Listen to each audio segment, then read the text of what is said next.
Hello my dear students, मैं आपका अपना मिश्रा सर। जैसा कि आप लोगों को पता है कि मेरे यूट्यूब चैनल्स में केमिस्ट्री का क्लास 11th का जो सामने एग्जाम आ रहा है 10 दिन 15 दिन के बाद, उससे रिलेटेड केमिस्ट्री का chapter wise important topic discuss करवाया जा रहा है। मतलब एक तरह से तैयारी ही है। तो हमारे यूट्यूब चैनल से आप सारे स्टूडेंट जुड़े और इसका प्रॉफिट ले सके। ठीक है, ले चलो आज का जो टॉपिक्स है हमारा मोलरिटी। आज का टॉपिक्स क्या है? मोलरिटी। ठीक है, तो हम लोग सब बेसिक कॉन्सेप्ट ऑफ केमिस्ट्री का जो चैप्टर्स था उसमें बहुत सारे टॉपिक्स का डिस्कस करवाया गया था और आज का टॉपिक है molarity. What is the molarity? Molarity क्या होता है? जैसे मोलरिटी का मतलब होता है, सीधा याद रखना कि number of moles of solute dissolve in 1 kg of the solvent. बस मतलब 1 kg सॉल्वेंट में जितना number of moles of solute को डिसॉल्व किया जाता है दैट इज द मोलरिटी। ठीक है, और मोलरिटी से क्वेश्चंस आता है बाबू, याद रखना। जैसा कि आपने देखो बोर्ड पर दिख रखा है कि number of moles of solid dissolve in 1 kg of solvent. What is the formula of molarity? तो मोलरिटी का फार्मूला क्या दिमाग में रखना आप लोग को? Moles of solute by mass of solvent, but KG में होना चाहिए। ठीक है, उससे रिलेटेड हम दो न्यूमेरिकल्स भी करने जा रहे हैं। जैसा कि पहला न्यूमेरिकल्स मेरे बोर्ड पर है। ठीक है, देखो यार दिमाग लगाना है। इसमें दिया क्या है कि 7.45 ग्राम है ना ऑफ पोटेशियम क्लोराइड। मतलब पोटेशियम क्लोराइड का जो वैल्यू है वो 7.45 ग्राम है। उसको डिसॉल्व किया गया 100 ग्राम ऑफ वाटर में। ठीक है, और निकालना क्या आपका? मोलरिटी। तो मोलरिटी कैसे निकालेंगे? ऊपर फार्मूला दिया गया है। तो सबसे पहले मुझे निकालना होगा मोलर मास। क्या निकालेंगे बाबू? मोलर मास किसका? KCl का। ठीक है, तो पोटेशियम का कितना होता है? 39, क्लोरीन का 35.5। इसका मतलब कितना हो गया? 9 5 14 हाथ में 1 6 7 इतना ग्राम मोलर मास। अब आप निकालो मोल। तो मोल का क्या होता है? Given weight by molar mass. ठीक है, आराम से देखो। तो गिवन वेट मेरे को कितना दिया है? 7.45। मोलर मास निकल चुका है 74.5। इस पॉइंट को उड़ाओ, एक जीरो बैठाओ, तो कितना आएगा? 10। इसका मतलब 1/10 ये मेरा मोल आ गया। ठीक है, अब देखो यहां पर मोल आ चुका है। तो mass of solvent, mass of solvent मेरे को दिया हुआ है कितना है भाई? 100 ग्राम। तो 100 ग्राम तो लिखना नहीं है ना, 100 को 1000 से भाग दे दो, जिससे मेरा केजी में कन्वर्ट हो गया। ठीक है, इसका मतलब 1/10। अब आप मोलरिटी निकाल लो। तो मोलरिटी का फॉर्मूला हमने दिया है मोल्स ऑफ सॉल्यूट। कितना है moles of solute? 1/10 by mass of solvent. Mass of solvent में कितना आया? 1/10। इसका मतलब कैंसिल। तो मोलरिटी कितना आया? 1। और इसका यूनिट भी आप दे सकते हो मोल पर केजी। आंसर समझ में आया बात? ठीक है, पहले आप लोग इसको नोट करो अच्छे तरीके से, आगे बढ़ते हैं। देखो आते हैं नेक्स्ट न्यूमेरिकल्स पर। देखो इसमें क्या बोला गया? 11.11 ग्राम ऑफ यूरिया। मतलब आपका गिवन वेट दिया हुआ है, किसका निकालना है? यूरिया का। उसके बाद was dissolved in 100 gram of water. मतलब कितना ग्राम वाटर है भाई? 100 ग्राम। ठीक है, बहुत आसान है। देखो सबसे पहले आपको निकालना पड़ेगा मोलर मास, जो हमने सिखाया है यूरिया का। ठीक है, यूरिया का मोलर मास। तो फार्मूला क्या लिखे हैं? NH2CONH2। ठीक है, नाइट्रोजन का कितना होता है? 14, हाइड्रोजन का 1 into 2 प्लस कार्बन का 12 प्लस 16 और नाइट्रोजन का 14 प्लस 1 into 2, यानी कि 14 15 16 हम लिख देते हैं। आप अपने से कैलकुलेशन करना। 6 2 8 1 1 2 फिर 4 2 6 है ना। तो 8 6 14 14 6 4 10 8 2 2 1 3 1 4 2 6 इतना ग्राम। ठीक है, मोलर मास। अब आते हैं हम लोग तो मोल निकालते हैं। ठीक है, तो मोल के लिए given weight by molar mass पता है हम लोग को। तो गिवन वेट मेरे को दे रखा है 11.11 और बाय मोलर मास कितना है? 60। एकदम इजी में बनाना। और मास ऑफ सॉल्वेंट, तो मास ऑफ सॉल्वेंट कितना है? 100 ग्राम। तो 100 ग्राम को बदल लो केजी में 1000। ठीक है, आराम से इसको कट कर दिए, मतलब मेरे पास 1/10। अब आप मोलरिटी निकालो। तो मोलरिटी का फॉर्मूला क्या होता है भाई? Moles of solute divide mass of solvent, mass of solvent but KG में, है ना। अब देखो यहां पर आते हैं हम लोग। तो मोल्स कितना निकला है? 11.11 11.11 by 60 divide 1/10, that means 11.11 by 60, 10 गया ऊपर कैंसिल। कितना आसान से मेरा रिजल्ट आ चुका है 11.11 by 6। मतलब अगर कैलकुलेट करोगे तो 6 कम 6 5, यानी कि 6 6 36, 6 से 42, 6 8 48, 1.8 मोल पर केजी आंसर। समझ में आया मेरे बच्चों? आगे की ओर बढ़ते हैं, नोट करो पहले। देखो अब हम लोग आते हैं इंपेरिकल फार्मूला। याद रखना इंपेरिकल फार्मूला क्लास 11 में हर साल आता है क्वेश्चंस, और रिपीट भी करेगा। देखो what is the empirical formula? It represent the simplest whole number ratio of different atom present in A compound. मतलब कोई भी कंपाउंड में जो डिफरेंट नंबर ऑफ एटम्स होता है उसका एक सिंपल होल रेशियो तैयार करना, that is the empirical formula. क्या तैयार करना? Simple whole ratio. अब देखो बहुत आसान है इंपेरिकल फार्मूला सीखना। देखो इंपेरिकल फार्मूला में एक और फार्मूला अटैच कर रहे हैं, n equal to molar mass by empirical molar mass. n का मतलब नंबर ऑफ एटम्स निकालने के लिए, ठीक है। अब जैसे कि देखो एक सवाल, सबसे पहले तो न्यूमेरिकल जितना बनाओगे ना उतना क्लियर होगा कांसेप्ट, ठीक है। अब देखो इंपेरिकल फार्मूला पर एक न्यूमेरिकल हमने लिखा, एक कंपाउंड कंटेन्स 4.07% हाइड्रोजन है, 24.27% कार्बन एंड 71.65% आपका क्लोरीन है। Calculate the empirical formula. देखो इसके लिए तुम्हारे को दिमाग में एक रखना होगा, एक डाटा तैयार करना है, ठीक है। जैसे कि देखो डाटा कैसा होना चाहिए? पहला एलिमेंट ये होगा, उसके बाद तुम्हारा एलिमेंट के बाद गिवन वेट ले लो, गिवन वेट यहां लिखना पड़ेगा। उसके बाद आपको निकालना पड़ेगा मोल, ठीक है, मोल। उसके बाद आपको लेना होगा मोल रेशियो, मोल रेशियो, और उसके बाद लेना होगा लास्ट में होल रेशियो, या सिंपल रेशियो बोलते हैं इसको हम, सिंपल रेशियो, ठीक है। देखो बहुत आसान है, ये दिमाग में रखो, आराम से क्वेश्चन आएगा। अब देखो कितना, कौन सा एलिमेंट है? पहले तो हाइड्रोजन है, हाइड्रोजन, ठीक है। इसका गिवन वेट 4.07, ठीक है। उसके बाद हम लोग आते हैं इसका मोल, तो मोल कैसे निकालो? गिवन वेट है 4.07 बाय 1, एटॉमिक मास पता है, यानी 4.07 आ गया। उसके बाद अब आते हैं, उसके बाद कौन सा है? कार्बन है, सी। कार्बन का कितना दिया है? तो 24.27, गिवन वेट 24.27 डिवाइड कितना है भाई? कार्बन का 12।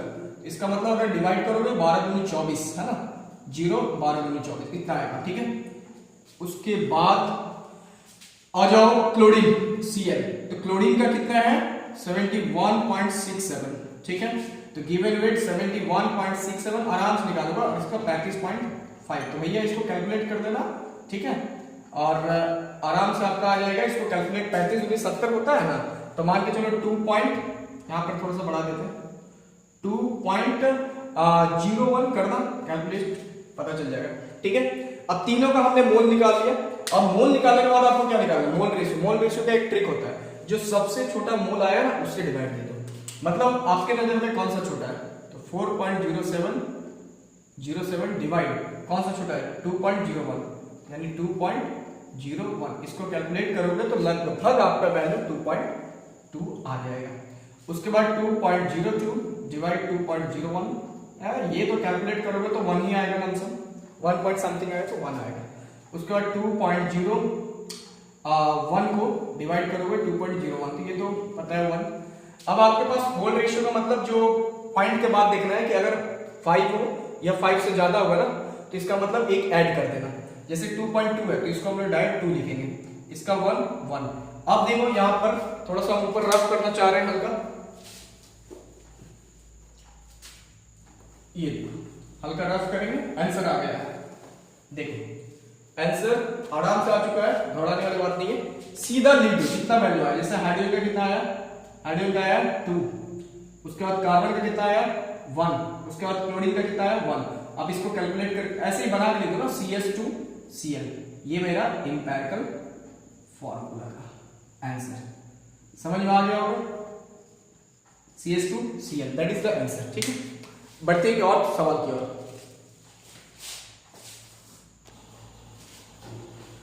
चलो देखते हैं सेकंड न्यूमेरिकल्स, इंपेरिकल फॉर्मूला, एक और न्यूमेरिकल्स, मजा आएगा। देखो determine the empirical formula of N oxide of iron.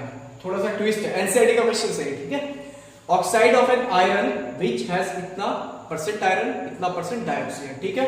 अब यहां पर देखो दो ही एलिमेंट है आपके पास, तो सबसे पहले बोले थे ना कि एलिमेंट लिखना, ठीक है, आराम से एलिमेंट लिखो। उसके बाद यहां लिखना होगा गिवन वेट, लिख दी। उसके बाद यहां मोल आपको निकालना होगा, निकालेंगे। उसके बाद भैया मोल का रेशियो, और लास्ट में आपको निकालना है होल रेशियो, बस होल रेशियो, ठीक है। यहां पर अब देखो कैसे, दो एलिमेंट है आपके पास, एक आयरन है ना, तो आयरन का सिंबल Fe, गिवन वेट कितना है 69.9, मोल निकालना है ना आपको, तो 69.9, और आयरन का पता है कितना होता है बच्चे, आयरन का होता है 55.85 लगभग होता है, 55.85। इसको पॉइंट उड़ाओगे, एक जीरो दोगे ना, तो इसका वैल्यू मान लो अगर 2 से लेते हो तो लगभग आ जाता है तुम्हारा वैल्यू 1.25 कैलकुलेट कर देना। उसके बाद ऑक्सीजन है आपका, ऑक्सीजन कितना परसेंट है, तो 30.1, गिवन वेट 30.1, ऑक्सीजन का तो 16 होता है, पॉइंट उठाओ, इसका मतलब 16 दूनी 32 है ना, 16 दूनी 32, अगर देते हो तो 3.01 है ना, तो 1.88, लगभग 1.88 आपका आने वाला है, ठीक। अब उसके बाद लेना आपको मोल रेशियो, मोल रेशियो के लिए सबसे छोटा वैल्यू कौन है 1.25, तो 1.25 डिवाइड 1.25, कैंसिल, वैल्यू 1 आया। फिर 1.88 डिवाइड 1.25, कैंसिल करोगे ना तो लगभग आएगा आपका 1.5 आने वाला है, ठीक है। तो जब 1.5 आ गया, अब देखो एक बात देखो, यहां क्या बोल रहा है, die oxygen by mass, NCERT question थोड़ा ट्विस्ट किया है, डाई ऑक्सीजन मतलब दो ऑक्सीजन है, तो दो ऑक्सीजन है तो आप होल रेशियो में क्या करोगे 1:2, यानी 2 आ गया होल रेशियो, 1.5 into 2, 15 दूनी 30, 3। अब आपके पास एम्पिरिकल फार्मूला आ चुका है, एम्पिरिकल फार्मूला आराम से लिख दो, आंसर कितना हो गया, आयरन का वैल्यू कितना है 2, Fe2, ऑक्सीजन का 3, आंसर कितना इजी है, नोट करो। बढ़ते हैं मोल फ्रैक्शन की ओर। देखो मेरे भाई, अब आते हैं हम लोग मोल फ्रैक्शन की ओर। What is a mole fraction, ठीक है। मोल फ्रैक्शन का मतलब क्या होता है, सीधा याद रखना कि जैसे मान लो कोई भी सॉल्यूशन है, उसमें एक सॉल्वेंट और एक सॉल्यूट होता है, तो सीधा बात है number of moles of solute by total number of moles, है ना, total number of moles of solution. देखो कैसे, सिंपल तरीके से निकालेंगे। एक आप ले लो सॉल्यूट, बोला था हमने, ठीक है, इसको A मानते हैं, और एक है आपका सॉल्वेंट, इसको हमने D मान लिया। अब करना क्या है, सीधा मोल फ्रैक्शन का बहुत इजी होता है। एक्चुअल में मोल फ्रैक्शन का सिंबल लोगे X, तो आपका क्या निकालना है मोल फ्रैक्शन, तो मोल फ्रैक्शंस ऑफ सॉल्यूट का, तो सॉल्यूट का निकालना है, तो इसको हम लोग लेंगे XA, तो यहां लिखेंगे नंबर ऑफ मोल्स ऑफ, जिसका निकालना है उसका ऊपर solute, divide moles of solute plus mole of solvent, ठीक है, यहां तक समझ गए। इसका मतलब XA इक्वल टू मोल का सिंबल कितना होता है N होता है, तो Na बटे Na प्लस Nb आ गया ना। उसी तरह से आपको अगर लेना है मोल फ्रैक्शन ऑफ सॉल्वेंट, बहुत इजी, क्या करोगे XB ले लेना, XB, तो ऊपर क्या होगा Nb bye Na plus Nb, ये वो फॉर्मूला मोल फ्रैक्शन का, ठीक है, सॉलिड का सॉल्वेंट का। अब देखिए यहां पर अगर सम of mole fraction of solution, तो हमेशा आएगा 1, कैसे, XA plus XB equal to 1 होता है, ये फॉर्मूला याद रखना, ठीक है, XA plus XB equal to 1। अब आते हैं हम लोग इस पर एक दो न्यूमेरिकल्स करते हैं, नोट करो पहले। देखो मेरे भाई, आते हैं मोल फ्रैक्शन पर एक न्यूमेरिकल्स। कहता क्या है आपका numericals, A tank is charged with a mixture of इतना मोल ऑफ ऑक्सीजन, मतलब दो वैल्यू है, ठीक है, दो गैस है, एक कंटेनर है, एक कंटेनर में आपका ऑक्सीजन भी है, ठीक है, और एक आपका हीलियम गैस है, ठीक है, दोनों का मोल दिया हुआ है।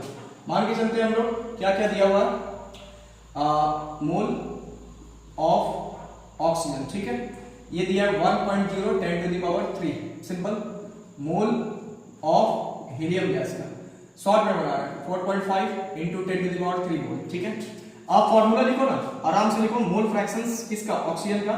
तो बोले थे ना कि NO bye NO plus NHE।